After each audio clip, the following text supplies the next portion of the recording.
बोलिए प्रेम से श्री सद्गुरु महाराज।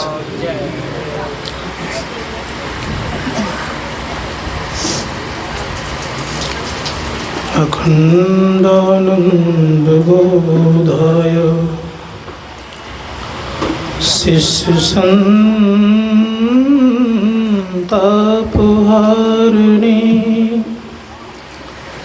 सच्चिदानंद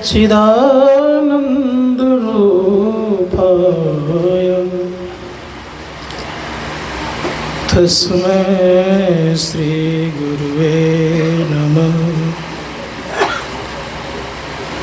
मंगलमूर्ति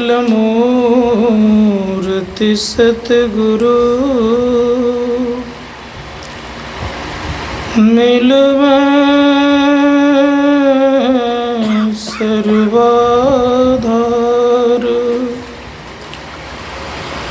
मंगल में मंगल करन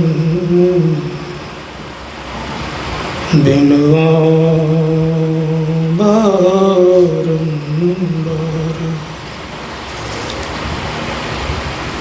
धन्य धन्य सतगुरु सुखदा महिमा कहीं न जाए।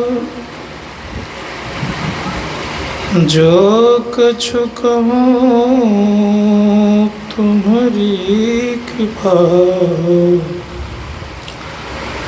मोटे कछु न सो। एक बार निवेदन है, थोड़ा सा बुलंद आवाज में जयकार करें। बोलिए प्रेम से श्री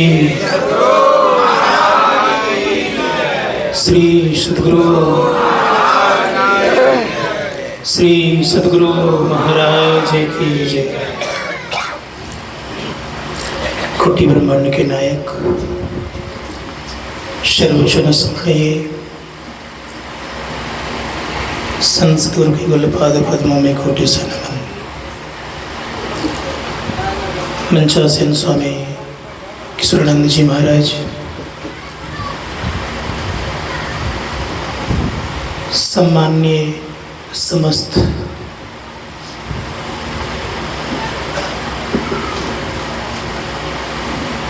इस धरती के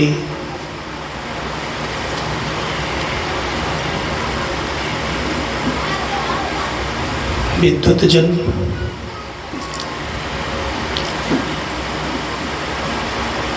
साथ ही साथ मेरे सभी अग्रजगण,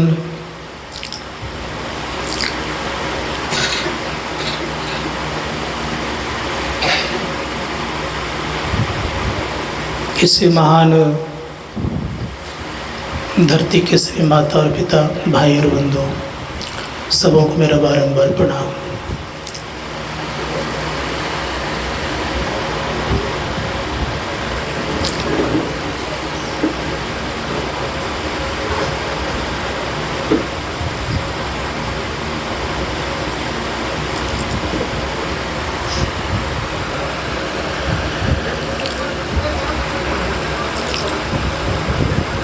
इस गांव का नाम तो सबको पता है कि ये ग्राम का नाम भूसिया है, और व्याख्या भी लगभग आप लोग जानते हैं। थोड़ी सी आवाज़ ठीक है।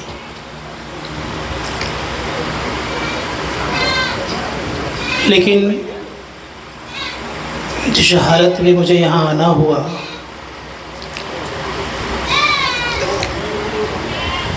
आने की स्थिति में नहीं होने के कारण आपको पता भी चल रहा है कि मेरा भी गला भी ठीक ठाक नहीं है।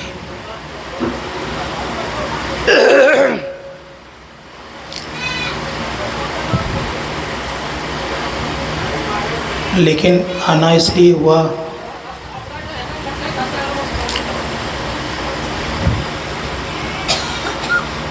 कि भले ही एक जन्मदात्री माता संसार से पहले चल चुकी थी, लेकिन आज मुझे फीलिंग हुआ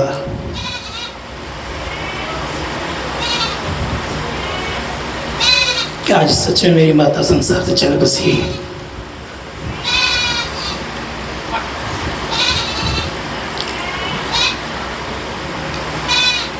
क्योंकि इस घर ने मुझे बच्चे की तरह पाला है।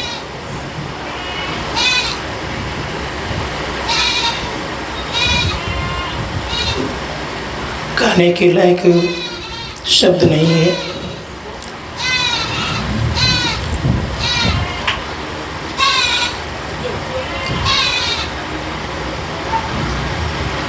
इस घर में जब कभी मैं आया, जिस तरह से माँ देखती है बच्चे के पेट को, खाया है कि नहीं खाया, उसी तरह का मेरे प्रति सब दिन से नहीं रहा।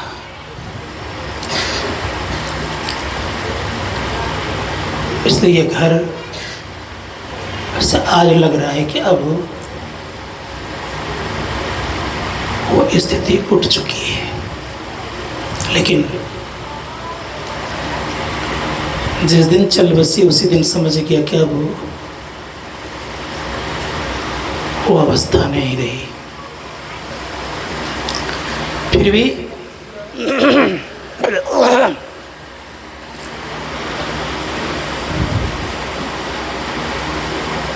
संसार में 3 ऋण सबसे श्रेष्ठ होता है, माता पिता और गुरु। माता पिता का ऋण तो चुकाया जाता है, लेकिन गुरु का ऋण नहीं चुकाया जाता है।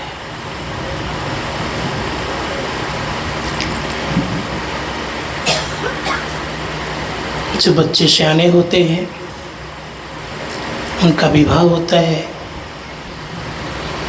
और जब दादा दादी के गोद में अपने बच्चे को डालते हैं तो माता पिता का ऋण चुक जाता है।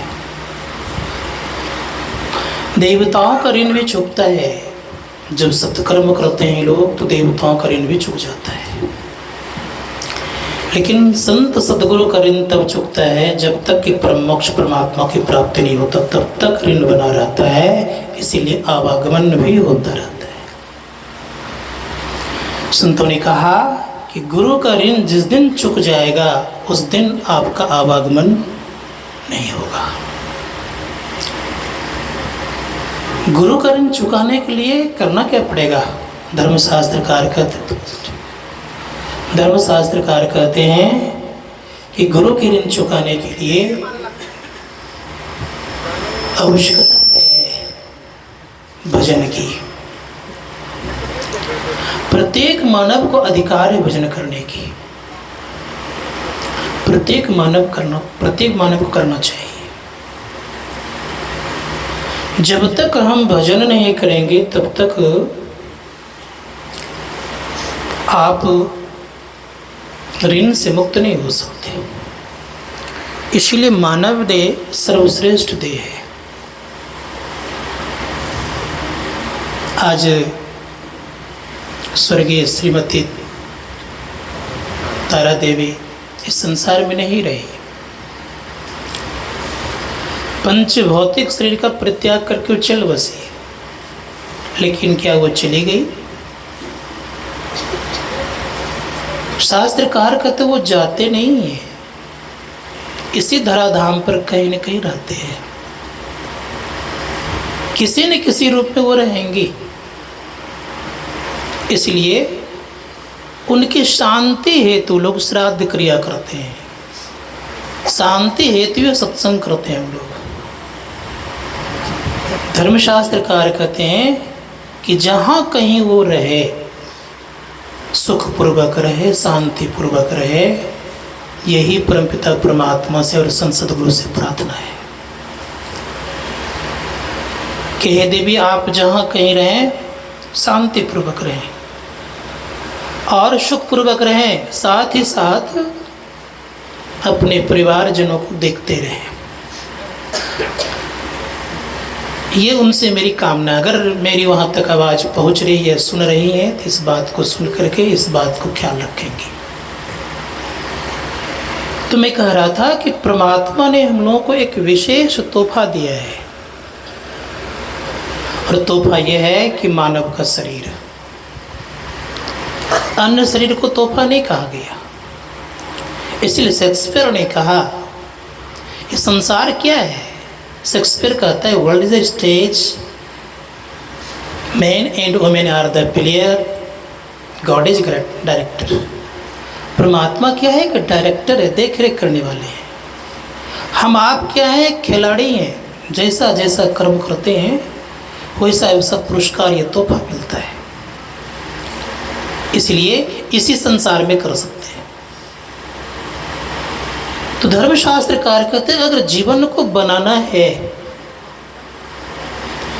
तो ख्याल ये करना होगा कि जीवन को बनाने के लिए आपको चलना पड़ेगा।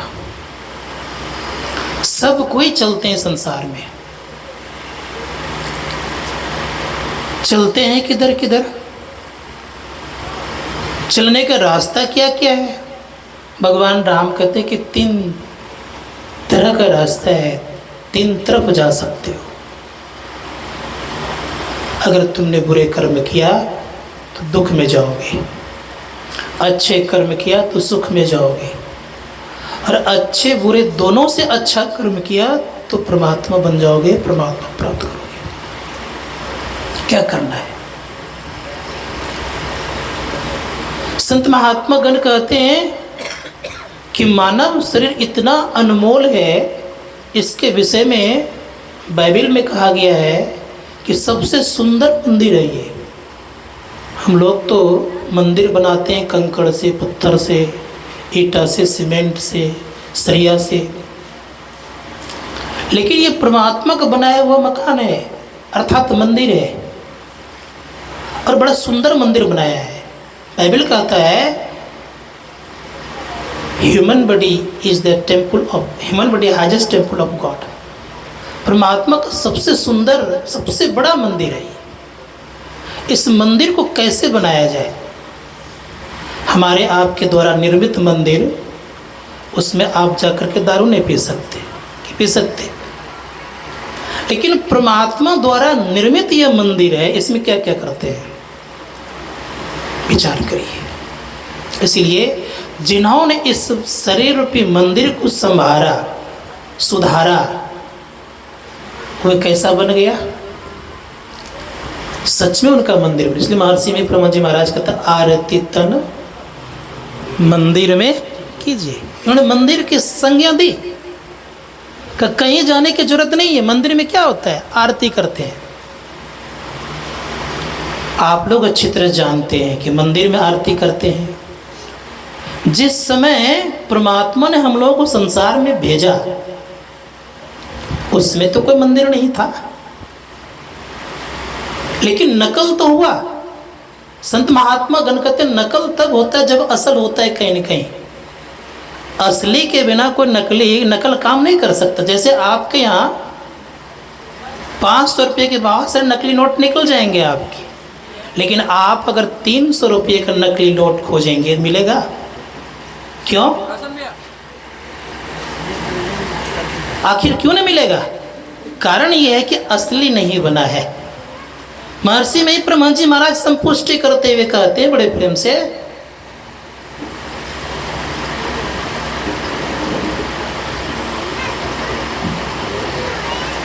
संपुष्टि करते हुए कहते हैं कि सुनो,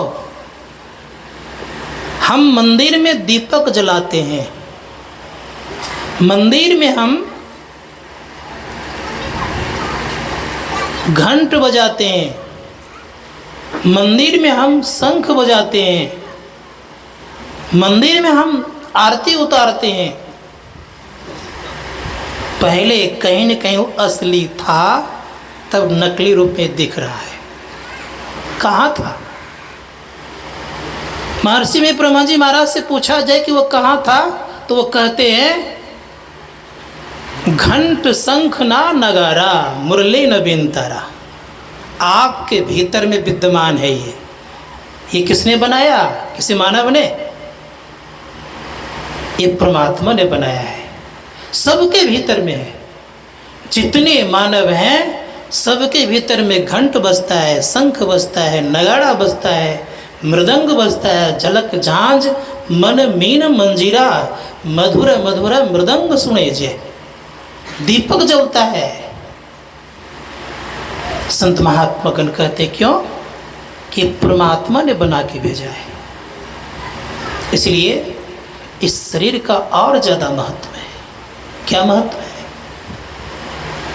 संत महात्मा गण तो इतना ही केवल नहीं है इसके अंदर में, इसके अंदर में वो संगीत है जो कि किसी मनुष्य की जुबान पर नहीं आ सकता, वो संगीत है।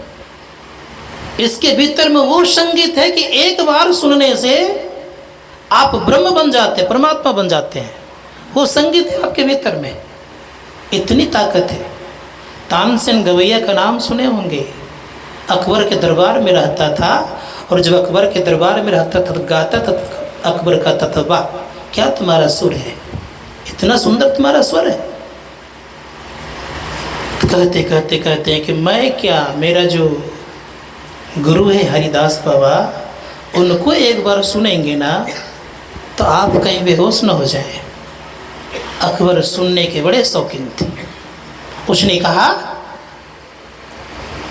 कि एक बार सुनाओ। कहा इस वेश में सुनाने वाले नहीं। कहा तब?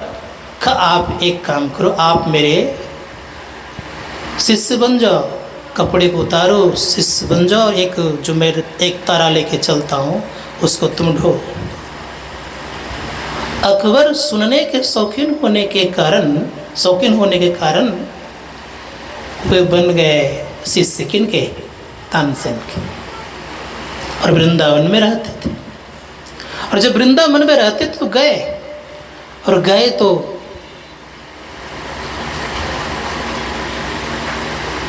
अकबर कहता है कि देखो, अगर तुझे मैं डांटूंगा फटकारूंगा तो कुछ बोलना नहीं। शिष्य को डांटने फटकाने पर कुछ बोलता नहीं है, सुनना पड़ता है।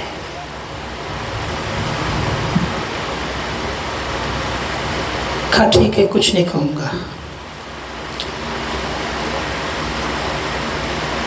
एक तारा जो था वो पकड़ा था अलग ढंग से। कहा ऐसे न ऐसे पकड़ता है, तुमको ढंग नहीं है पकड़ने का। अकबर बेचारा सुधारता है, क्या करेगा, कभी पकड़ा नहीं था, सबको आदेश देता था, आज खुद आदेश में है। जैसे प्रणाम करता है, कहा तुम बहुत दिन के बाद आए हो तानसेन, कुछ सुनाओ।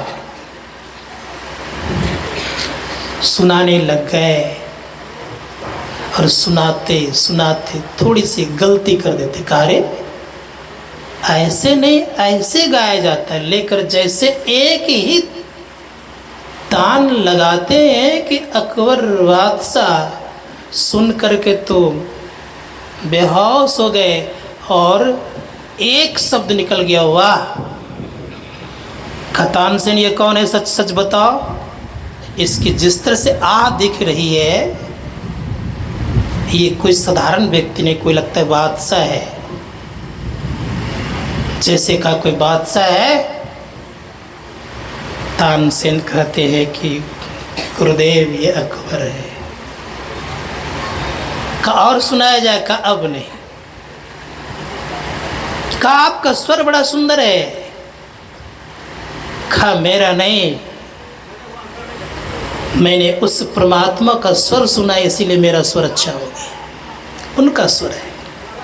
का मेरे दरबार में चला जाए, का बस यही मुझे आप बख्शने की कृपा करो कि आप दरबार ना ले जाओ, मुझे तुम्हारे दरबार में जाने की आवश्यकता नहीं है, मुझे यहीं रहने दो। संत महात्मा गण कहते जबकि वो संगीत बाह्य संगीत था, वो संगीत भीतर का नहीं था, तब उस संगीत को सुना तो अकबर बेहोश हो गए। और जो परमात्मा का संगीत सुनेगा वो कैसा होगा? इसीलिए धर्मशास्त्रकार कहते हैं कि डॉक्टरी पढ़ने वाले डॉक्टर की आवाज़ को सुनते सुनते डॉक्टर बनता है, एक इंजीनियर की आवाज़ को सुनते सुनते इंजीनियर बनता है, और जो परमात्मा की आवाज़ सुने वो क्या बनेगा? इसे संत महात्मा गण कहते हैं सबके भीतर में एक चीज़ फिट है, लेकिन अफसोस है कि हम अंदर के संगीत को ना सुन के बाहर के संगीत में अपने आप को झुमाते हैं। अकबर बादशाह के दरबार में जब तानसेन कभी कभी गाता था, 9 रत्नों में एक रत्न कहलाता था, जब गाता था तो एक बार एक व्यक्ति ने दीपक राग गा दिया, कंठ जलने लग गया।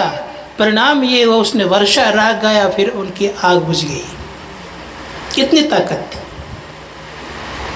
इसे संत महात्मा गण कहते हैं कि संगीत कहाँ से आया। संतों ने कहा कि उस संगीत का असली जो निर्माता है वो परमपिता परमात्मा है, वो सबके भीतर भर के रखा है। इसलिए आज संसार से जब चली गई, क्या लेके गई? कुछ लेके तो नहीं गई, लेकिन नेकी और बदी 2 चीज सबको लेकर के जाते हैं, चाहे कोई हो। अच्छे और बुरे कर्म सबको लेके जाते हैं। अच्छे करने वाले व्यक्ति को लोग अच्छे तरह से विदा करते हैं। कहाँ गई ये पता आप कर सकते? कहाँ गई? एक नगर वधू का एक कोठा था, उसके एक दाई रहती थी। एक सेठ की मृत्यु हो गई थी।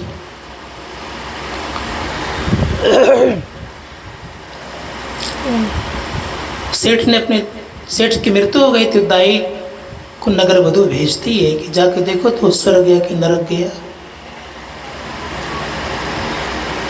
रास्ते में एक महात्मा जी था, इस बात को उसने सुन लिया। एक तो नगर वधू है, नगर वधू समझ रहे हैं ना आप लोग? एक तो नगर वधू है और दूसरे में इसकी दाई है, और दाई को करे कि देखो जाके स्वर्ग गया कि नरक गया। इनके पास कौन सी विद्या है भाई? महात्मा जी बेचारे उसी जगह ठहर गए। उधर से दाई आती है, नगर वधू से कहती है कि मालकिन जानती हैं आप, वो सेठ जी स्वर्ग गए। महात्मा जी वहाँ पहुँच गए। कहा तुम जान कैसे कि स्वर्ग गए? गए वो?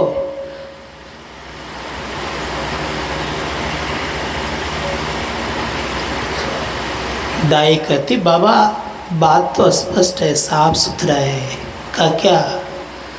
जिनके संसार से जाने से लोग आ भरे, दुख व्यक्त करे, रोना प्रारंभ करे, समझिए वो स्वर्ग गया है। और जिनके जाने से दुख प्रकट करे, भले संसार से चला गया है, खराब आदमी था, बड़े अत्याचारी था, समझिए वो नरक चला गया है।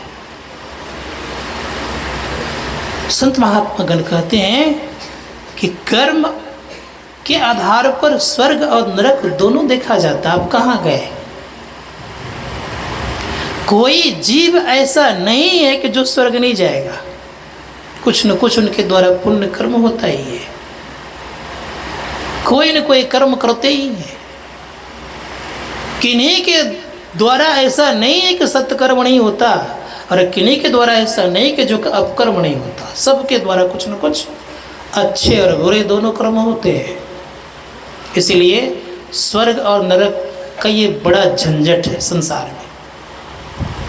इससे परे होने का ज्ञान लेना चाहिए, और जब तक इससे परे होने का ज्ञान नहीं लेंगे तब तक धर्मशास्त्रकार कहते हैं आवागमन लगा रहेगा। आवागमन क्या है?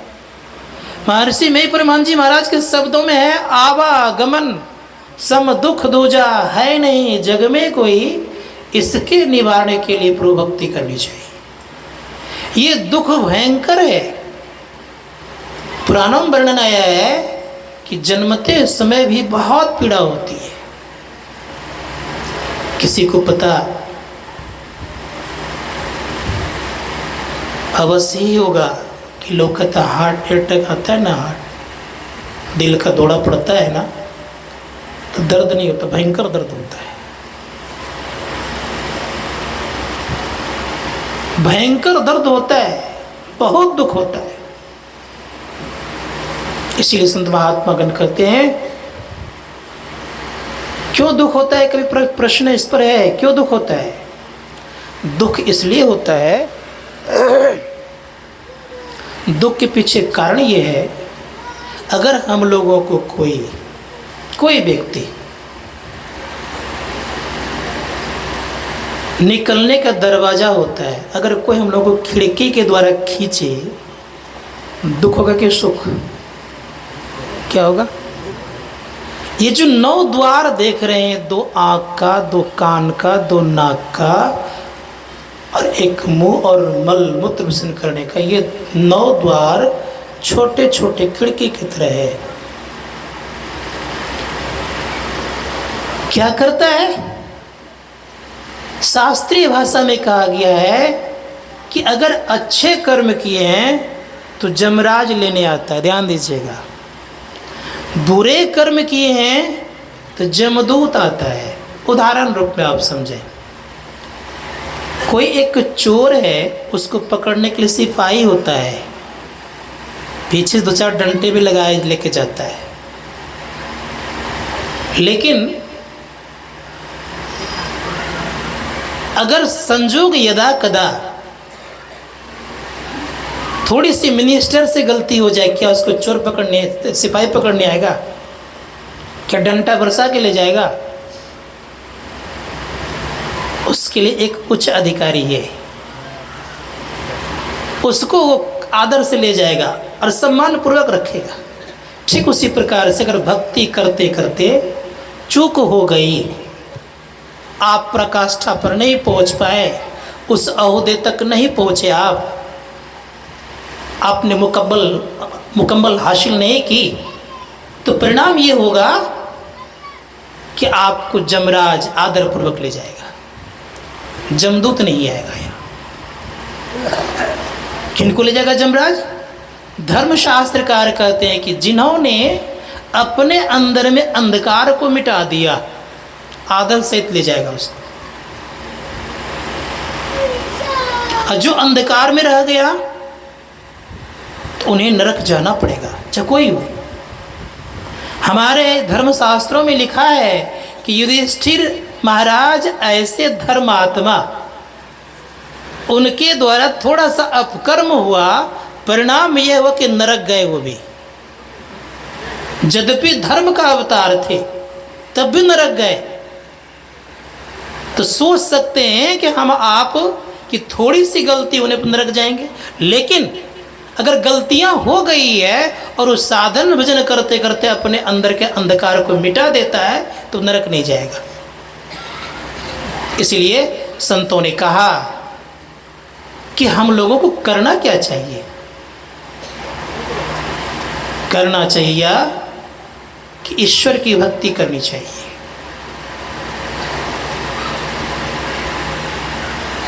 किस तरह की ईश्वर की भक्ति होती है? ये पुष्प चढ़ा दिए, प्रसाद चढ़ा देंगे, अगरबत्ती दिखा देंगे, क्या ईश्वर की भक्ति? ये इसी प्रकार से है जैसे बचपन में हम लोगों को याद है कुछ कुछ घटना कि लकड़ी की गाड़ी बनाते थे, आंगन में टहलाते थे।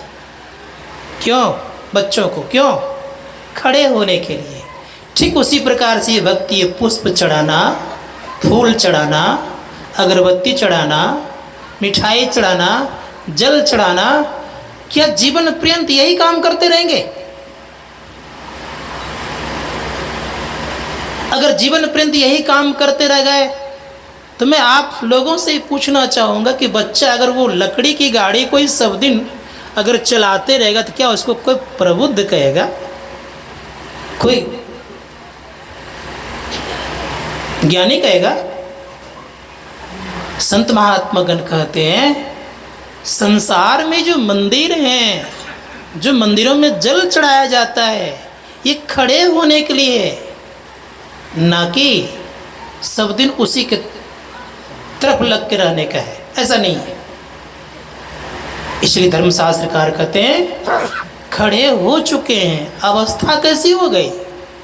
थोड़ा अवस्था हो गई, किन्हीं का 60, किन्हीं का 70, किन्हीं का 50, किन्हीं का 40। सब दिन यही काम करते रहेंगे? संतों ने कहा अगर सब दिन यही काम करते रह गए तो आप प्रबुद्ध नहीं हो सकते, आप ज्ञानी नहीं कहला सकते, आपके जीवन में प्रकाश नहीं आ सकता, आपके जीवन में जमदूत के अलावा जमराज की अपेक्षा की संभावना नहीं है। वो नहीं कर सकते आप कि जमदूत अब मुझे नहीं ले जाएगा। लेकिन जिन्होंने अपने अंदर प्रकाश को देख लिया उनकी गारंटी है कि उनको जमदूत छूने नहीं आएगा। कहेंगे कोई प्रसंग ऐसा है, सुनाता हूँ। सत्यवान का नाम सुने होंगे हम लोग, सबको सुने हैं हम लोग, सुना है ना हम लोगों ने सत्यवान का नाम। सत्यवान एक राजा का पुत्र था, राज चला गया, लकड़ी बेच बेच करके जीविका चलाते थे। उनके माता पिता अंधा, आंख से लाचार था, लेकिन सावित्री ने उनके साथ विवाह करके और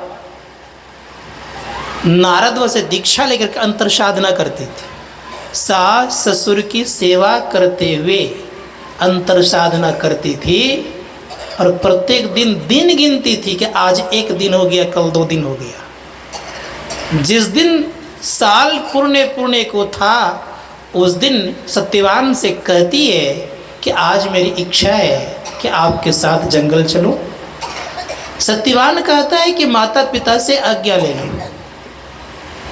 माता पिता से आज्ञा लेने के लिए जो ही जाती है तो उनके माता पिता अर्थात सास ससुर कहते हैं कहाँ जा सकते हो। और जब चल पड़ती है तो सत्यवान का नित्य दिन का जो कार्य था वो करने लग गए। वृक्ष पर चढ़ा, डाल काटने लग गए। काटते काटते उनके सर में चक्कर आया और चक्कर जब आया तो सत्यवान कहता है कि मेरे सर में चक्कर आ रहा है, खा नीचे आ जाओ। सावित्री कहती नीचे आ जाओ। नीचे आते हैं वो, और आते ही परिणाम ये होता है कि अपने जांघे पर सिर को रखा और लेटा दिया। जमदूत आया लेने के लिए स्पर्श नहीं कर पाया। क्यों? कि प्रकाश से युक्त थी कौन? सावित्री। इसी कारण से स्पर्श नहीं कर पाया। जमराज आया लेने के लिए, जमराज अनुनय भी नहीं करते हैं, कहते हैं कि बेटी इनको जाने दिन का समय पूरा हो गया। सिर को नीचे रखते हैं, जमराज उठा करके ले जाते हैं। पातिव्रत धर्म ही केवल नहीं था, अंतःकरण प्रकाश भी था। तभी आप जमराज को और जम को चुनौती दे सकता है, अन्यथा संभव नहीं है। परिणाम ये हुआ जब सत्यवान के शरीर को छुड़वा करके लिंग शरीर को लेकर के जब जाने लग गए तो सावित्री संग हो गई। क्या हम लोग इस आंख से यमराज यमदूत को देखते हैं क्या? संग कैसे हो गई सावित्री? कभी इस पर निर्णय किए, विचार किए? कथा कहने वाले कभी सुनाया? अर्थात जो प्रकाश मंडल में रहता है उनको ताकत है, अधिकार है कि वो इस शरीर को छोड़ करके यमराज के शरीर में लग सकता है।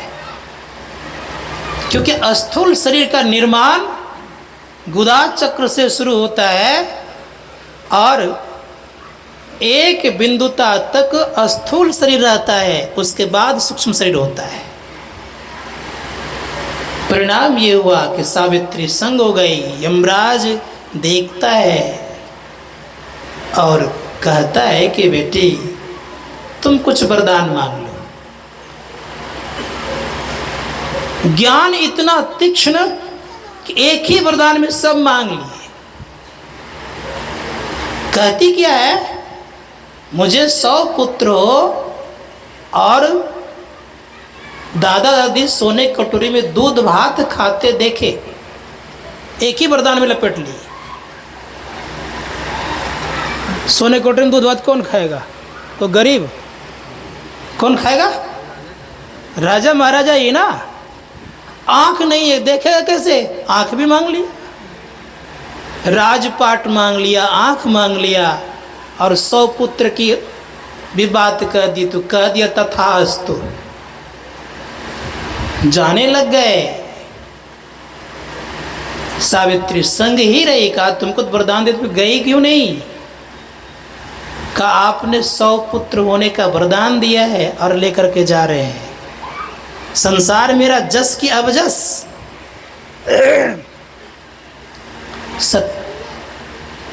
सत्यवान का शरीर अर्थात लिंग शरीर को छोड़ता है और यमराज कहता है कि बेटी तुम्हारी जीत हो गई, मेरी हार हो गई। किस कारण से?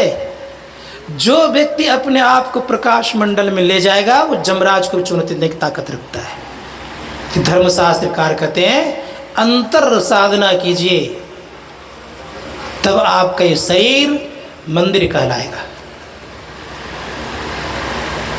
और जब तक अंतर साधना नहीं कीजिएगा तब तक मंदिर नहीं। तब क्या होगा? संत महात्मा ग्रंथ कहते हैं मंदिर तब कहलाता है जब दीपक जलता है, घंट बजता है।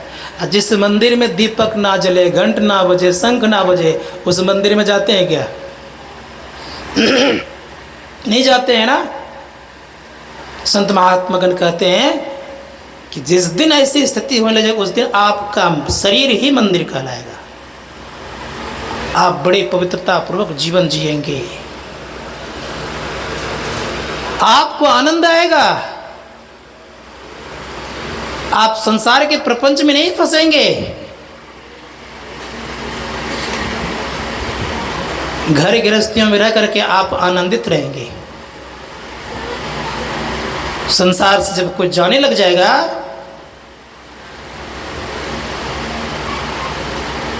तो पता चलेगा कहाँ गया नहीं गया। इसलिए संतों ने कहा कि सत्संग कीजिए, खूब ध्यान कीजिए। ध्यान में ज्ञान होता है। और मानव शरीर है क्या? अगर मानव शरीर को सही से समझेंगे तो पाएंगे यह कि अनमोल है। ये मानव तन हीरा है, लेकिन अगर कचरे के डब्बे में डाल देंगे तो हीरा नहीं कहलाएगा ये। इसलिए कहा ये मानव तन हीरा, मूर्ख समझे इसको खीरा। देख देख होवे पीड़ा रे अभागा मनवा। अगर पीड़ा होने लग जाए तो समझिएगा कि मेरे अंदर में कुछ न कुछ स्थिति अब उधर की हो रही है, और पीड़ा नहीं हो रही है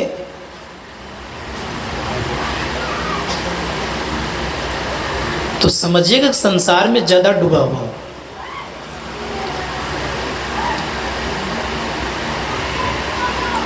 जिनको अपने आयु छीन होने पर पश्चाताप नहीं है,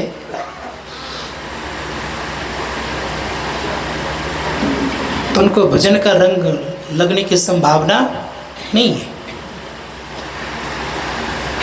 हम लोग की आयु छीन हो रही कि बढ़ रही है? क्या हो रही है? परम पूज्य गुरुदेव कहते हैं छन छन पल पल समय सिरावे, नरतन दुर्लभ फिर नहीं पावे। दिन बीतत जावे आयु खुटावे, भजो भजो प्रभु नाम। परिजन धन सारा सुत वित्त दारा, नहीं आवे कोई काम निज तन छुट जावे। काम न आवे यह जग दुख का धाम। सब विषय पशारा भव की जारा, या में नाही आराम। प्रभु केवल साचा अरु सब काचा, भजो भजो प्रभु को प्रतियाम। अंतर करे गुरुदेव, अंतर पथ चालो, बाहर नहीं, इसलिए करे अंतर पथ चालो, प्रभु को पालो, प्रभु बिनु नाहि विश्राम।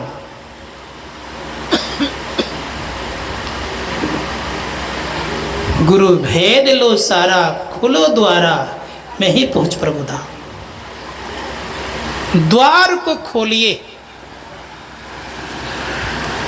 जो बंद पड़ा हुआ है द्वार, उसको जब तक नहीं खोलेंगे तब तक सुख और समृद्धि की संभावना संभव नहीं है।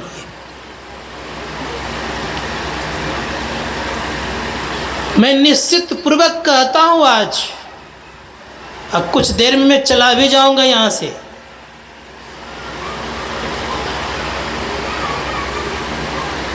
जिनके अंदर में वो अंदर का द्वार खुल गया, संसार में भी समृद्ध रहेंगे, भीतर भी मालो माल बने रहेंगे। और जब तक भीतर का द्वार नहीं खुलेगा तब तक भूत और बैल के तरह खूब नाचते रहेंगे, कमाते रहेंगे, संतुष्टि नहीं आएगी। ना वो सुख आएगा, ना वो चैन आएगा, ना वो शांति आएगी, ना आपके जीवन में आनंद आएगा। क्यों? विषय सुख में आनंद नहीं है, क्षणिक है। रामकृष्ण परमहंस जी महाराज कहते हैं विषयों का सुख बहुत अल्प होता है, क्षणिक होता है। और किसी व्यक्ति ने विषय सुख को प्राप्त करके पूरा आनंदित हुआ, सो बात नहीं है। सब दिन तड़पते रहा और परेशान ही होते रहा। इसलिए संतों ने कहा आनंद चाहिए तो क्या कीजिए, अंतर पथ चालो, प्रभु को पालो, प्रभु बिनु नाहि विश्राम। गुरु भेद लो सारा, खुलो द्वारा, मैं ही पहुंच प्रभु धाम। लोग कहते हैं कि फलाने व्यक्ति का श्राद्ध, ये कौन सा श्राद्ध कर रहे, पंचकर्म करा रहे हैं, कौन सा? हाँ, पंचदान ना। लोग कहते हैं श्राद्ध से कहाँ जाएंगे, पता किसने किया है अभी तक?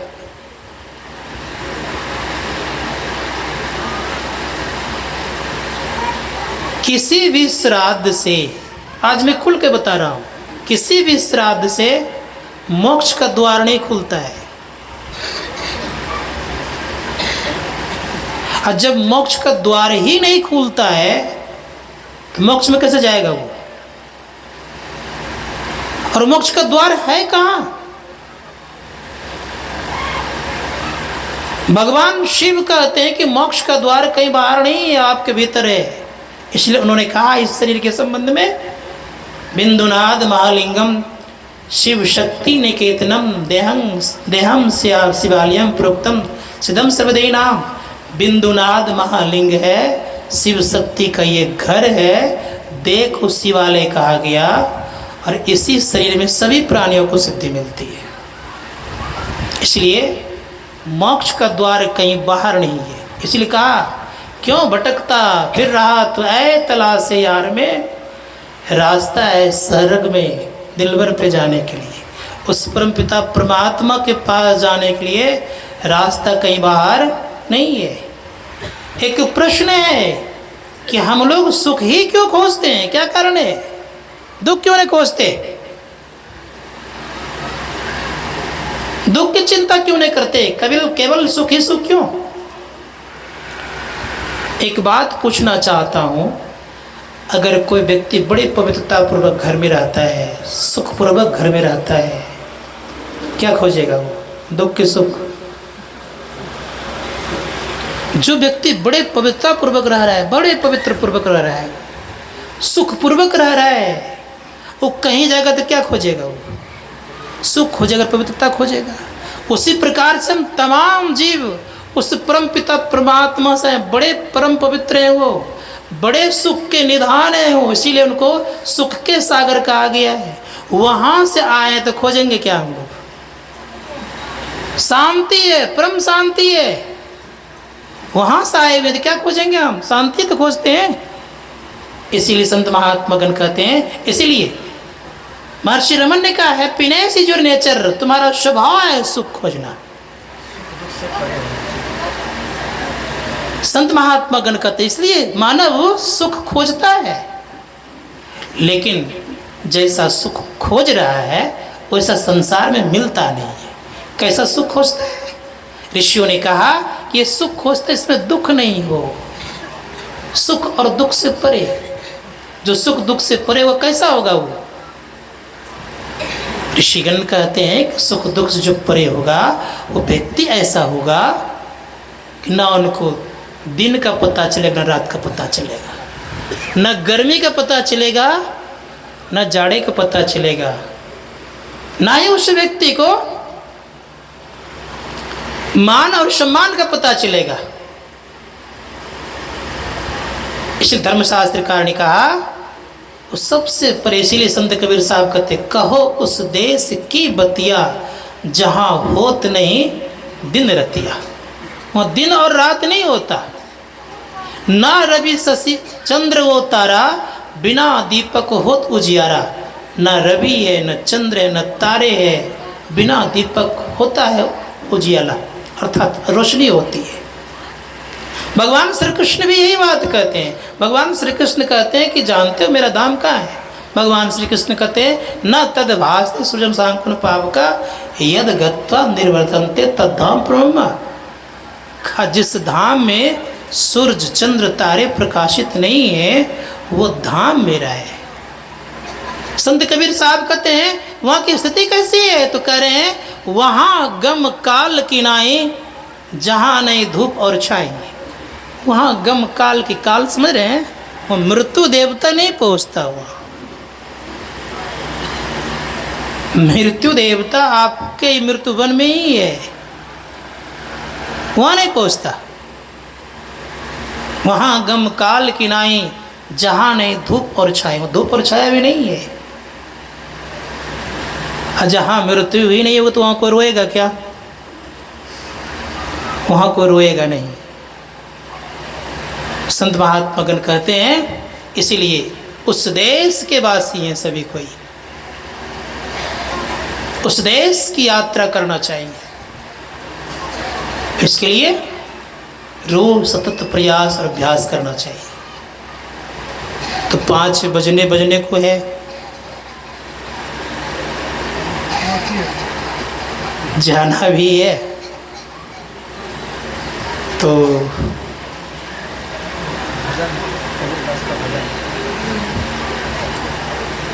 जैसा आप लोग आज्ञा करें, क्योंकि मैं तो इस गांव में तो आज्ञा दे नहीं सकता हूँ, इस गांव का आज्ञा पालक हूँ। लेकिन सब जगह कभी कभी जब बच्चा थोड़ा छोटा रहता है तो कभी कभी जिद भी करता है, तो छोटे समझ कर यही समझेंगे कि कहीं अगर जिद कर दो तो वहाँ थोड़ा सा मेरी बात रह जाएगी, और बाकी आप लोगों का आज्ञा का पालन तो है ही।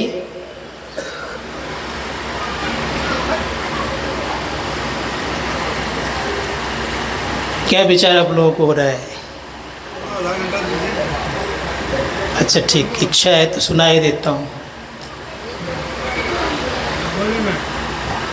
संत महात्मागण कहते हैं कि जीवन में कुछ बनना है। क्या बनना है? इब्राहिम लिंकन का नाम सुने हम लोगों, सबने सुना है। इब्राहिम लिंकन एक जूते की दुकान पर जूता को बेचता था, नौकरी करता था। अब नौकरी करने वाला व्यक्ति वो कहाँ? जूते की दुकान पर। मालिक गया भोजन करने के लिए, अखबार आता था, इसको पेपर बोलते हैं, अखबार आता था। अब उसने क्या किया, अखबार को लिया और उसी मालिक के कुर्सी पर बैठ करके पढ़ने लगे। अब पढ़ने में इतने तल्लीन हो गए कि मालिक आया, पता नहीं चला कि मालिक आ गया है। और जब मालिक आ गया उठा नहीं, नौकर तो उठना चाहिए था, उठा नहीं। पीछे से एक लात जमाते हुए कहते हैं लगता है अमेरिका का राष्ट्रपति बनेगा। देखिए मानव जीवन क्या ख्वाहिश है। और उसी दुकान में उसने संकल्प किया कि मैं अमेरिका का राष्ट्रपति बन कर के रहूँगा। 17 बार बेचारे हारे, लेकिन जीते हारे और 18वें बार वो राष्ट्रपति अमेरिका का बने। और जब बन गया तो मेरे पास पुस्तक है, उसमें लिखा है कि अफसोस मैंने संकल्प ही गलत कर दिया। फिर लिखता है उस पर स्पष्ट कि अगर मैंने उस समय परमात्मा को प्राप्त करने का संकल्प ले लिया होता तो दुख सुख से परे हो जाता। संत महात्मा गण कहते कि हम लोगों का संकल्प कभी कभी गड़बड़ है, कभी कभी दिशा बदल देता है, कभी कभी जिंदगी जिधर लेके जाना चाहिए उधर न लेकर के कहीं और लेकर चल देते हैं। परिणाम ये होता है कि जब समस्या आ जाती तो पश्चाताप करते रहे, करना क्या था करने क्या लग गया। इसीलिए मैं कहना चाहूँगा कि दिशा ठीक ठाक रखिए, दिशा का सूल नहीं लग जाए। दिशा का सूल लग जाने पर दुख होता है। इसलिए संत महात्मा गण ने कहा कि बदलिए अपने आप। तो मैं कह रहा था कि कोशिश कीजिए कि हम करें क्या। भगवान राम उपदेश दिए हैं। भगवान राम ने कहा कि मनुष्य का शरीर बड़ा ही अनमोल है, ये देवताओं को दुर्लभ है। अब एक बात पूछता हूँ, अब आप सबके यहाँ देवता होगा लगभग, मुझे मालूम है प्रत्येक घर में देवता है, क्योंकि प्रत्येक घर देखा हुआ है मेरा। लेकिन भगवान राम जो कह रहे हैं उस पर ध्यान दीजिए। भगवान राम कहते बड़े भाग मानुष तनु पावा, सुर दुर्लभ सब ग्रंथ ही गावा। भगवान राम कह रहे हैं कि बड़े भाग से मनुष्य का शरीर मिला है, लेकिन सबके घर में रखा हुआ है। बात क्या है, कभी इस पर विचार किए हैं? एक तरफ तो भगवान राम को मानने को तैयार होते हैं, अब दूसरी तरफ भगवान राम जो करे उसको मानने को तैयार नहीं है। क्या करना चाहिए? आज थोड़ा विचारिए थोड़ा सा। एक तरफ भगवान राम को कह रहे हैं कि उनकी बात को मान रहे हो, दूसरे तरफ अपना मान रहे हैं। भगवान राम ने क्या कहा? सुर दुर्लभ सब सदग्रंथ ही गावा। सारे सदग्रंथ कहता है कि देवताओं को दुर्लभ है। क्यों दुर्लभ है भाई? एक ही प्रश्न है, दुर्लभ क्यों है ये? दुर्लभ क्यों? हम लोग उन्हीं देवताओं से याचना करते हैं, नहीं करते हैं? मांगते हैं, विनती करते हैं कि हे देव ये मेरा काम हो जाए, मैं ये करूँगा। मानते हैं ना मांगते हैं? अब भगवान राम करे देवताओं से श्रेष्ठ शरीर आपका है, ये शोभनीय क्या अशोभनीय है? भगवान राम ये तब झूठ बोल रहे हैं। भगवान श्री कृष्ण भी यही बात कहते हैं। तो इसमें सत्य को क्या है? सत्य ये है कि वास्तव में देवताओं से श्रेष्ठ शरीर है। ये कब है श्रेष्ठ? ऋषि मुनियों ने कहा है कि श्रेष्ठ तब ये कहलाता है जैसे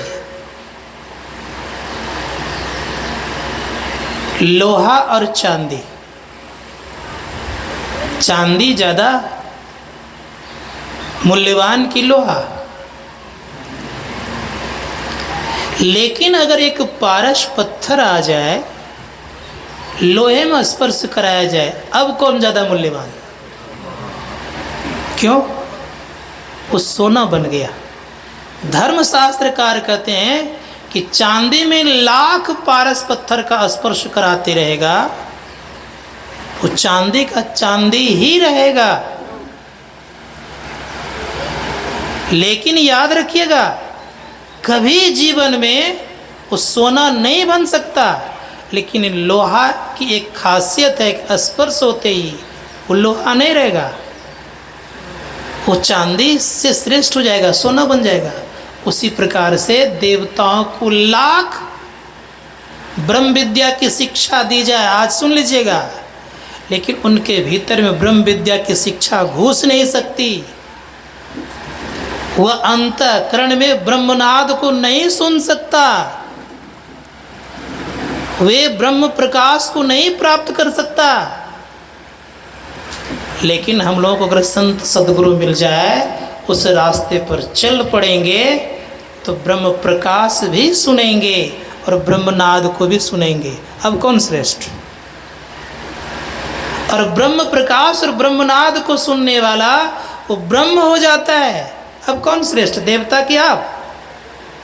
संत महात्मा गण कहते हैं, इसीलिए भगवान राम का वाणी, भगवान राम कह रहे हैं, भगवान राम कह रहे हैं कि मनुष्य का जीवन देवताओं से श्रेष्ठ है। इसी कारण से, इसके पहले नहीं।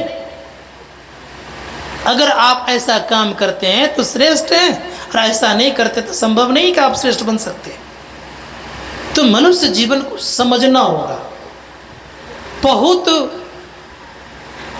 अजब का ये मनुष्य जीवन का शरीर है। कोई डॉक्टर आज तक चीर फाड़ करके पता नहीं लगा पाया है कि कहाँ से मनुष्य शरीर में मोक्ष का द्वार है, किसी ने पता लगा पाया। मैं अच्छे अच्छे सर्जन से मिला हूँ, पूछा है मैंने कि क्या आपने इस शरीर में कहीं मोक्ष का द्वार देखा है? किसी डॉक्टर ने मुझे अब तक नहीं कहा है। लेकिन हाँ, उन्होंने कहा एक बात, एक बड़े अच्छे साधक डॉक्टर थे, उसने कहा कि स्वामी जी, ये चीर फाड़ करके कोई मोक्ष का द्वार का पता नहीं लगा सकता। कहा तब उन्होंने कहा कि जब दोनों दृष्टि की धारें जुटती है तब मोक्ष का द्वार बनता है, उसके पहले संभव नहीं है। इसलिए संतों ने कहा कि दोनों दृष्टि की धारों को जोड़िएगा, मोक्ष का द्वार बनेगा। और उस द्वार पर चलेंगे तो हमारे पूज्य गुरुदेव कहते हैं, अद्भुत है डगर, अद्भुत अंतर की डगरिया, जा पर चल कर प्रभु मिलते, दाता सदगुरु धन्य धन्य जो राह लखा देते। क्या होगा? का चलत पंथ सुख होत महा है, जहाँ अजर झरते अमृत ध्वनि की नौबत जहरत, बड़भागी सुनते असुनत लखत सुख लहत अद्भुति, में ही प्रभु मिलते। देवताओं के अमृत में और आपके भीतर में जो अमृत, दोनों में फर्क है। क्या फर्क है? कोई बता सकते हैं? अंतर है। अंतर यह है कि देवताओं का अमृत दीर्घजीवी बनाता है, दिव्यजीवी नहीं। देवताओं का अमृत विषय से विषय लोलुप बनाता है, निर्विषय तत्व को प्राप्त नहीं कराता है। देवताओं का अमृत पीने से आपके अंदर में ईर्ष्या, द्वेष, घृणा डा बढ़ेगा, घटेगा नहीं। लेकिन आपके भीतर में जो अमृत है, अमृत ध्वनि की नौबत जहरत, बड़भागी सुनते, इसको पीने से काम, क्रोध, लोभ, मोह, मद, मात्सर घटता है।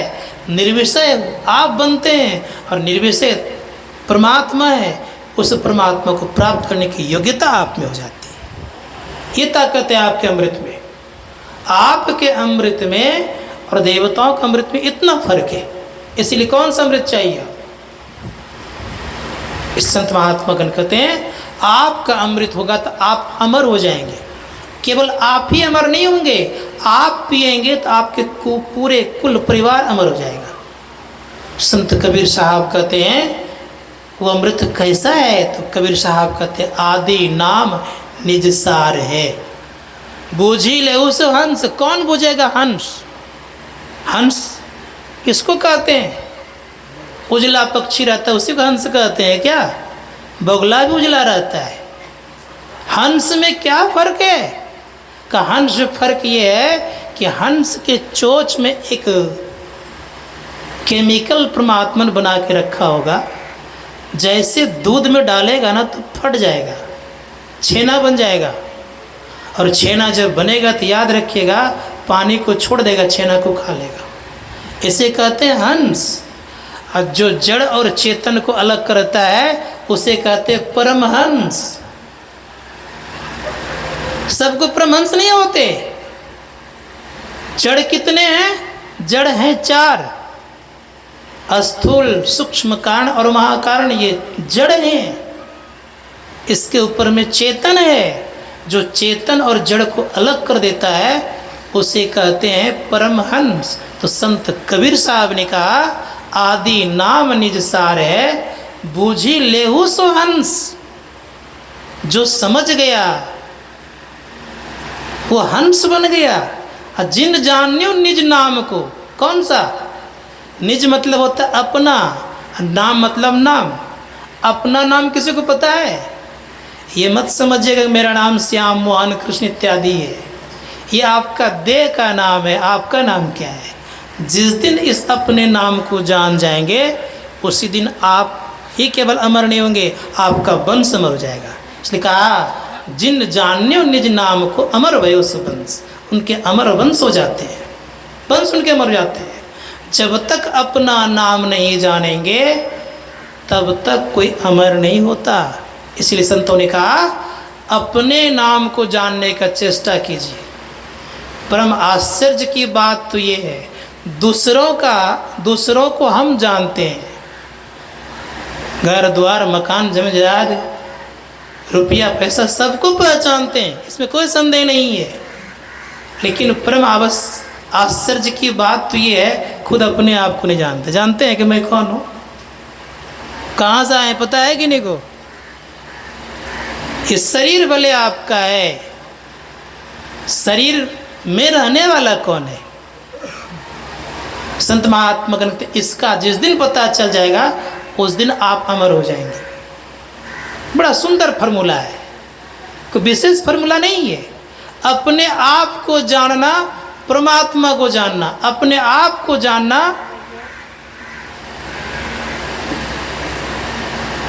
अमर हो जाना।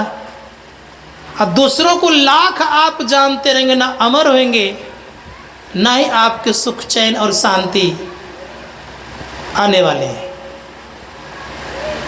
अपने आप को जानने में एक फायदा है, अब दूसरों को लाख जानते रहे कोई फायदा नहीं होने वाला है। किसी को फायदा नहीं हुआ। सिकंदर ने विश्व को जीतने के लिए चला था। जब सिकंदर विश्व को जीतने के लिए चला था तो एक बात बता दूं मैं आपको, आश्चर्य लगेगा। तो उनके गुरु का नाम था अरस्तु। अरस्तु सिकंदर से कहता है कि तुम जा रहे हो वहाँ के लोग बड़े त्यागी हैं, त्याग में सुख मानते हैं, और वहाँ गंगा नदी बहती है, जल भी लेते आना और एक महात्मा को लेते आना। सिकंदर ने कहा ठीक है। जैसे आया वो पंजाब के बगल में जो नदी बहती है वहीं पर डेरा डाला गया, व्यास नदी बहती है, वहीं पर डेरा डाला गया और महात्मा को पता लगाया गया। महात्मा को जब पता लगाया गया तो महात्मा उसमें दंडायन ऋषि थे, तन पर कोई कपड़ा नहीं, केवल लंगोटी पहनते थे, नदी के किनारे रहते थे, गुफा था उसी में रहते थे। दंडायन ऋषि का पता लगाने के बाद उसने क्या कि सिपाही को भेजा, तो खाली हाथ में भेजता है। कहावत बड़ी अच्छी है, साधु जोगी फेंकना खाली हाथ में देखना। परिणाम ये हुआ कुछ लेकर के भेजा, हीरे जवाहरात लेकर के भेजा, कहा कि इसको दे देना और कहना विश्व विजेता सम्राट सिकंदर आपका भेंट मांगते हैं। कह दिया कि जाओ, इसकी आवश्यकता नहीं है, चले जाओ। गया तो सिकंदर घबराया नहीं, कहा हो सकता है सिपाही बोलने का ढंग नहीं होगा, खुद अपने से गए, तो ज़्यादा लेकर गए, कहा इसको स्वीकार किया जाए। दंडायन ऋषि कहते हैं कि देखो इसकी आवश्यकता मुझे नहीं है। ऋषि कहते हैं कि आप गजब के आदमी हो, आपके तन पर वस्त्र नहीं है, रहने के लिए घर नहीं है, खाने के लिए अन्न नहीं है, पीने के लिए जल पात्र तक नहीं है, और आप कह रहे हो इसकी आवश्यकता नहीं है। दंडायन ऋषि ने कहा कि सुनो, तुम विश्व विजेता कहलाने के लिए चले हो, भारत को भी जीते नहीं हो, आए हो तुम केवल मेहमान के रूप में हो। एक बात ध्यान देना, तुमने पहले क्या कहा, तन पर वस्त्र नहीं है, कहा मुझे जाड़ा गर्मी तो लगती नहीं है, जाड़ा होती है तो गुफा में घुस जाता हूँ, बरसात तो गुफा में घुस जाता हूँ, गर्मी भी है तो गुफा में घुस जाता हूँ, इसकी आवश्यकता है नहीं। दूसरी बात रह गई, तुमने कहा खाने कुछ नहीं है, कहा देख रहे हो कितना बड़ा जंगल है ये, उसमें बहुत सारे फल हैं, भूख लगती फल खा लेता हूँ, आराम से रहता हूँ, प्यास लगती देख तो पानी बह रहा है, पानी पी लेता हूँ। और तुम चलाए भारत को जीतने के लिए। सिकंदर सुनो, आज से तुम्हारी मात्र में 120 दिन आयु बची हुई है, बताओ तुम अपनी माँ से मुलाकात नहीं कर सकते हो। सिकंदर लौट गया, याद रखिएगा, सिकंदर युद्ध नहीं किया भारत से और चल पड़ा। और जब चल, इतिहासकार कुछ और पढ़ाता है, सिकंदर जब जाने लगा तो सुन रहे थे, कह रहे थे, जब जाते जाते उनका तबीयत जब बिगड़ने लगा तो उनके सेनापति का जो कवच था लोहे का था, बिछाया का धूप लग रहा है। सिकंदर का खुद का जो कवच था वो सोने का था, छाया दिया गया। सिकंदर कहता है कि सारे डॉक्टरों को इकट्ठा करो, वैद्य को इकट्ठा करो, सबको इकट्ठा किया। और इकट्ठा करते हुए सिकंदर अपने मुख से कहता है कि केवल मेरी माँ से मुलाकात करा दो, मैं तुझे आधी संपत्ति दे दूंगा। सारे डॉक्टर और वैद्य कहते हैं कि आधी संपत्ति कौन कहे, पूरी संपत्ति आप दुनिया के दे दीजिए, लेकिन मुझ में एक श्वास जोड़ने की ताकत नहीं। आपकी इतनी कीमत है, एक श्वास से कितना कीमत है, पूरी संपत्ति दे दिया जाए तब भी संभव नहीं है कि आपको लौटा कर कोई दे देगा। तब सिकंदर कहता, अगर मैं जानता कि एक श्वास का इतना कीमत है तो मैं संसार को जीतने नहीं लगाता। अब वो कहने लगा, कहा सुनो, जब मैं शरीर मेरा छूट जाएगा तो मेरे आगे हीरे जवाहरात रख देना, ताकि लोगों को ये ज्ञान हो जाए कि सिकंदर ऐसे विश्व विजेता हाथ में कुछ लेकर के नहीं गया। संक्षेप में मैं केवल कह रहा हूँ। इसीलिए संत कबीर साहब ने डंके में चोट देके कहा, मैं कहता हूँ कही जात हूँ, कहाँ बजाऊँ ढोल, अश्वासा खाली जात है, तीन लोग का मोल। एक जगह तो बड़ा गजब की बात कबीर साहब ने कह दिया है। उन्हें कहा, ऐसे महंगे मोल का एक श्वास जो जाए, 14 लोग पटना तेरे काय धूल मिलाए। एक लोग की बात तो 14 लोग को अगर आप एक तराजू पे रख दीजिए और आपका एक श्वास जो चला गया है, कोई लौटा के देगा क्या? इतनी कीमत आपके श्वास की है। इसे धर्मशास्त्रकार कहते हैं, हमारे गुरुदेव भी कहते हैं कि बहुत कीमत आपके श्वास का है। इसीलिए महर्षि में परमहंस जी महाराज ने तो बड़े सुंदर शब्दों का प्रयोग किया। उन्होंने कहा कि सत्संग मेरा श्वास है।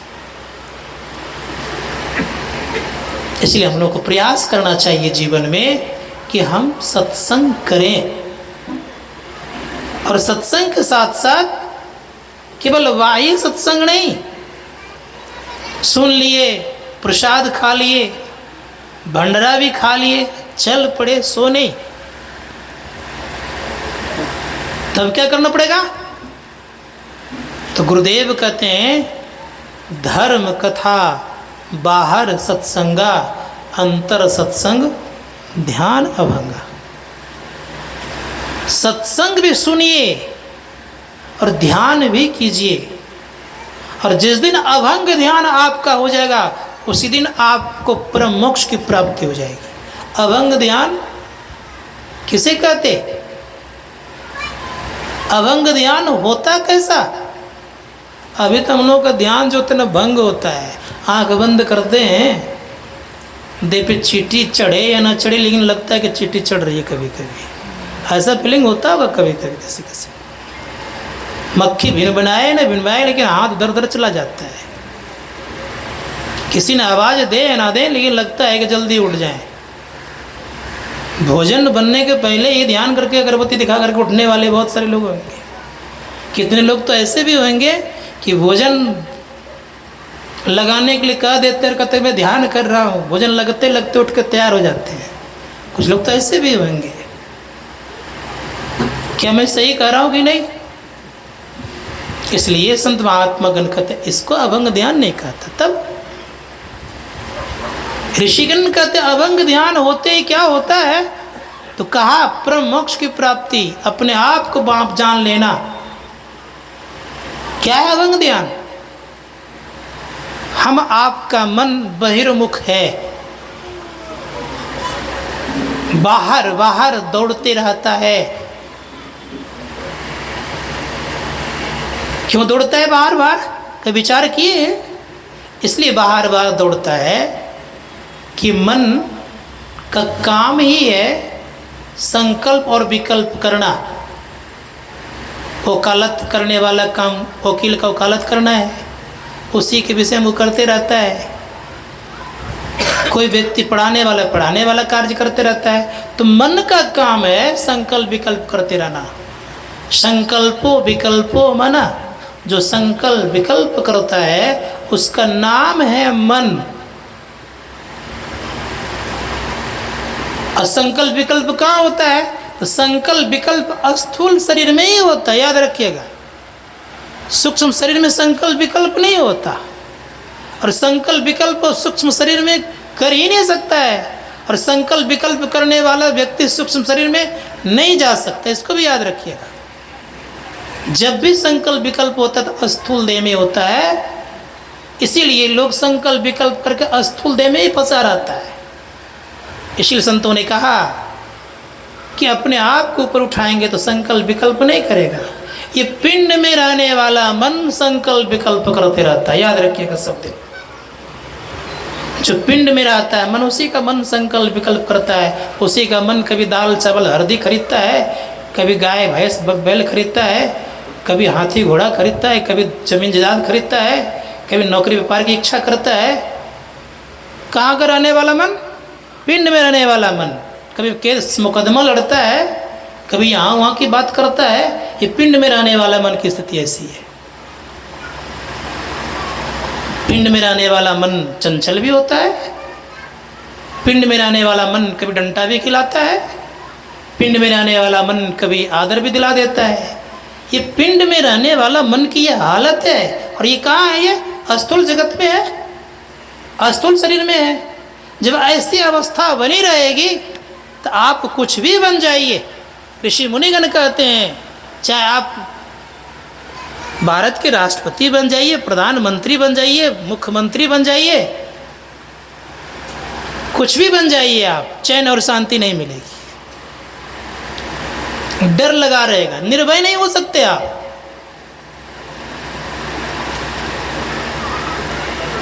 कोई मंत्री निर्भय है क्या? सबको डर लगा हुआ है, सब डरता है। इतनी सिक्योरिटी सुन रहे थे, जेट प्लस सिक्योरिटी लगाकर चलते हैं, तब भी डर लगा रहता है। लेकिन जैसे ही पिंड से ब्रह्मांड में प्रवेश करता है, निर्भय होता है व्यक्ति। मंसूर का नाम सुने हैं आप लोगों की, सुना होगा। मंसूर बेचारा चौराहे पर बैठ कहता था अनल हक अनल हक। इसका मतलब कि मैं ही ब्रह्म हूँ। इस्लाम धर्म में कोई कह दे कि मैं ब्रह्म हूँ तो उसकी खैर नहीं है। खुदा को कह दे कि मैं ही खुदा हूँ तो खैर नहीं है। इस्लाम धर्म इसको स्वीकार नहीं कर सकता है। लेकिन मंसूर कहता था कि मैं ही खुदा हूँ। मौलाना ने सुना, कहा कि जानते बात सही है, अपने आप को खुदा कहता है। कब बुलाओ उसको? बुलाया गया, कहा क्या तुम अपने आप खुदा कहते हो? उस दिन कहा कि मैं कुछ नहीं बोलता हूँ। फिर दूसरे दिन चौराहे पर खूब ऊंचे स्वर में कहता है कि मैं ही खुदा हूँ। फिर मौलाना ने सुना, पकड़ के ले आया, कहा क्या तुम अपने आप खुदा कहते हो? अकबर बादशाह के सामने कहता है हाँ मैं खुदा कहता, मैं खुदा ही हूँ।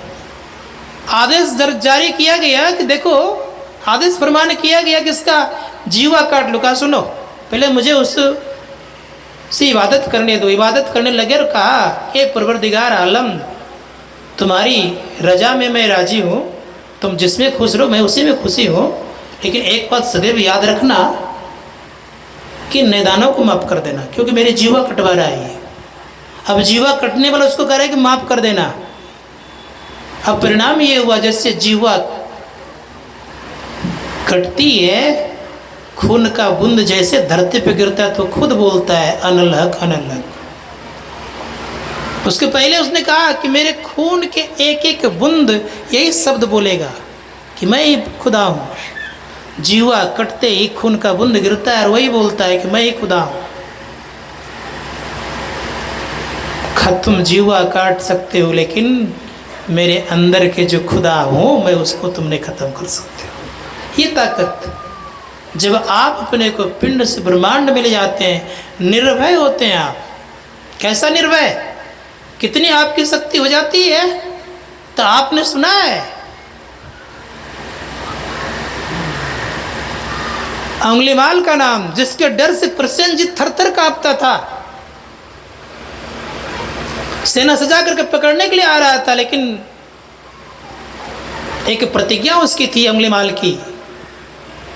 निर्णय बनाया था, नियम बनाया था कि फलाने दिन मुझे 1000 माला चढ़ाना है देवी को।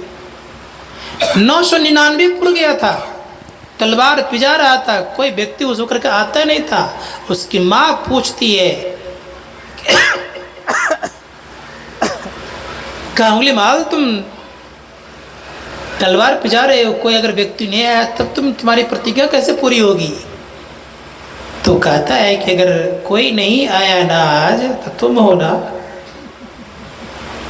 ये शब्द जैसे सुना कि तुम हो ना, अंगुलीमाल की माँ भाग गई और भगवान बुद्ध के पास पहुंचती है और भगवान बुद्ध से कहती है कि भगवान मेरी रक्षा करो, मुझे संसार में कोई बचाने वाला अब नहीं है।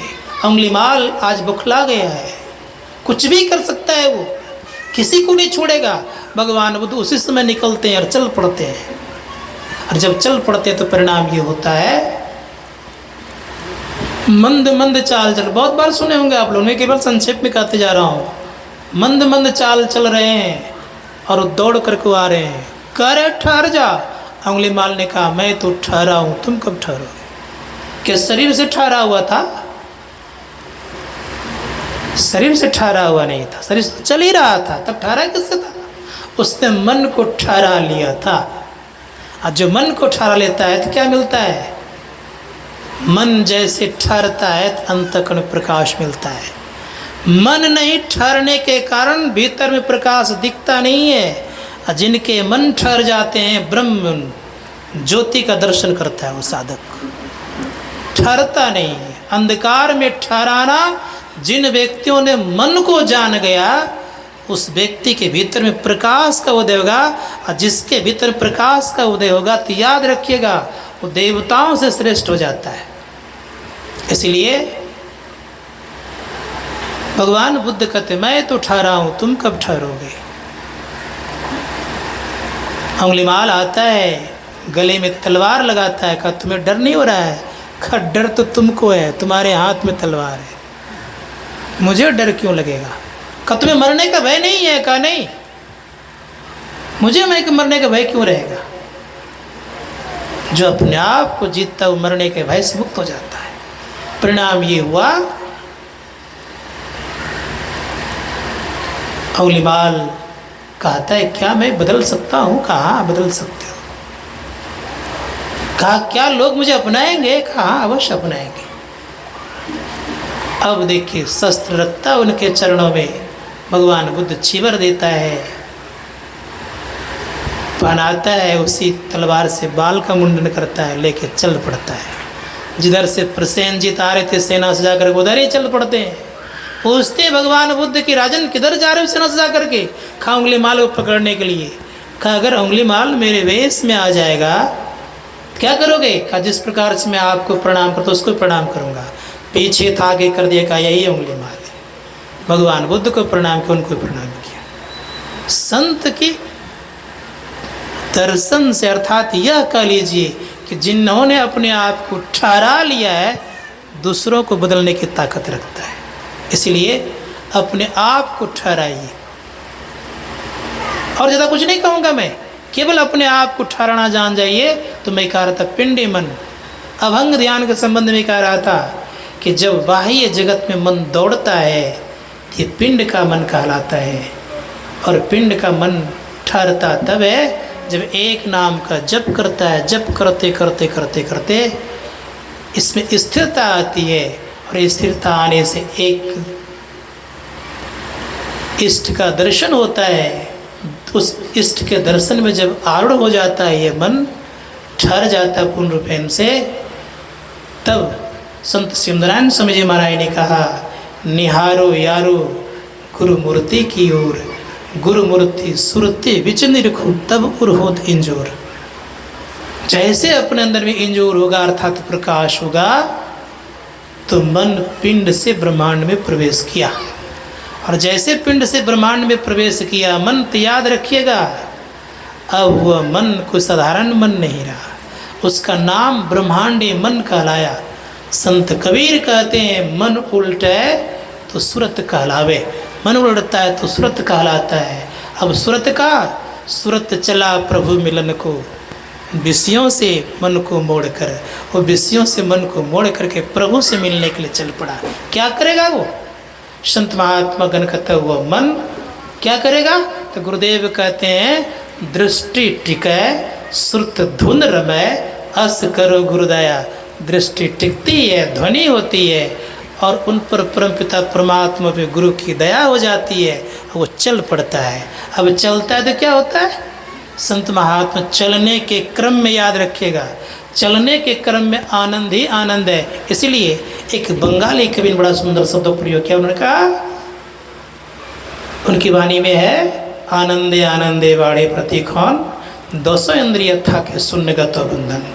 सारे बंधन अर्थात शून्यगत हो जाएगा। संत महात्मा गणकत स्थिति कैसी हो जाएगी आपकी? तो संत कबीर कहते हैं, भजन में होत आनंद आनंद, बरसत अमृत स्वादर भींगत है कोई संत, अगर वास है तत्व की नदिया, मारो मानो धारा गंग, भजन में होत आनंद आनंद। सदा आनंद ही आनंद है। संतों ने कहा अब उस आनंद से आगे उठता है, जब चलता है तो चलते चलते साधक उस आनंद को प्राप्त करता। अब तक तो था भजनानंद अर्थात भजन का आनंद, और जैसे आत्म साक्षात्कार किया परमानंद की प्राप्ति हुई। परमानंद अर्थात परम आनंद को प्राप्त किया, जीव और पी मिल करके एक में हो गया, सारे दुखों का अंत हो गया। गोस्वामी जी महाराज कहते, सरिता जल जल निधि मह जाई, हुई अचल जिमे जीव हरि पाई। परम कल्याण को प्राप्त किया, दुखों का अंत किया। आधा घंटा से ऊपर बोल दिया। बोलिए प्रेम से श्री सद्गुरु महाराज की जय।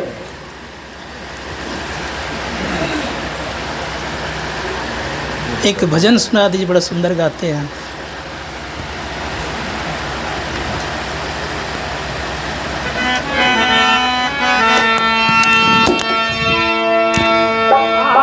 बोले प्रेम से सद्गुरु महाराज की। 31 जनवरी 2027 को आप हमारे यहाँ मेरी माता स्वर्गीय दया देवी का निधन हुआ है। पुनः हर एक साल मनाते आ रहे हैं। देखना पड़ेगा भैया, प्रोग्राम दिया होगा कहीं कहीं। 31 जनवरी फिक्स्ड है। देखना पड़ेगा कि प्रोग्राम दिया होगा, देख के बताऊँ।